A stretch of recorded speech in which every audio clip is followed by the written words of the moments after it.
Well, originally the idea was to try and do a film about his whole life, which would have been great, but there's too much going on in it. There's too much going on in anyone's life, I think, to do that.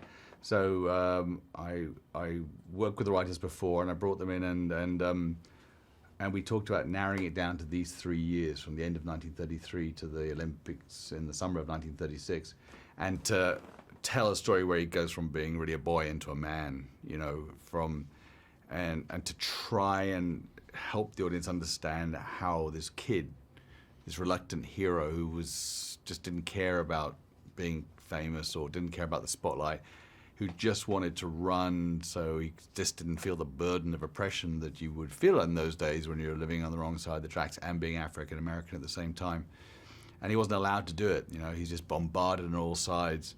And he was lucky enough to be, his first coach, Charles Riley, put him on to working with a coach called Larry Snyder from Ohio State, who was a big athlete for Ohio State. And, you know, we found Jason Sudeikis to play his role because he was the right age. I didn't want someone sort of felt like a father figure, because they became best buddies. You know, there's only 15 years difference in their ages. And so, you know, finding Stefan, who has this outward kind of form of grace, and Jason, we based really the film around their relationship. So that's what, as writers and as filmmakers, that's where we wanted to aim, is about the two of them.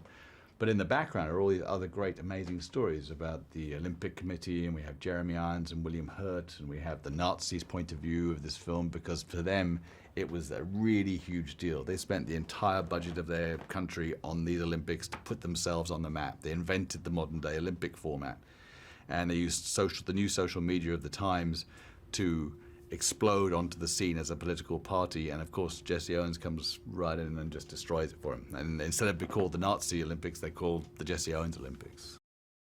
Stefan, you know, was one of the first people I met on this worldwide kind of look for things. And so, because you meet someone first, you go, it can't be him, right? And then very soon after, he was going off to do Selma, and I thought, God, it's him.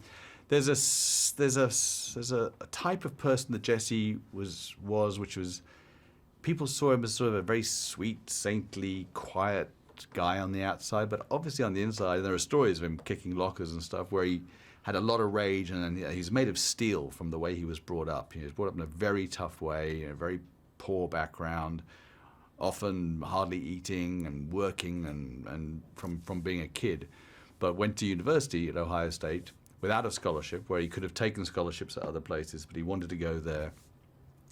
And at that time, even though Ohio wasn't a segregated place, the segregation rules were all still firmly in place. You know, it's 1936, 1933. It's, you know, it's a different time when you had to be a racist to be legal in America. And so Stefan has this, I'm not sure if you met him or not yet, but Stefan has a very quiet, reserved, gentle on the outside, but you look him up online, and he's got all these very racy rap videos that he's done of his own music, where there's a lot of bling and girls and stuff. I mean, there's a lot of different sides to him. You know, he's a committed athlete and actor. He went off to do Selma, and when he was doing Selma, he trained with the university down in Atlanta with an Olympic coach every day to get himself into shape for this film. So he just inhabited this. You know, there's no famous actor who's the right age and the right this or that, so we had to look for someone new, I think.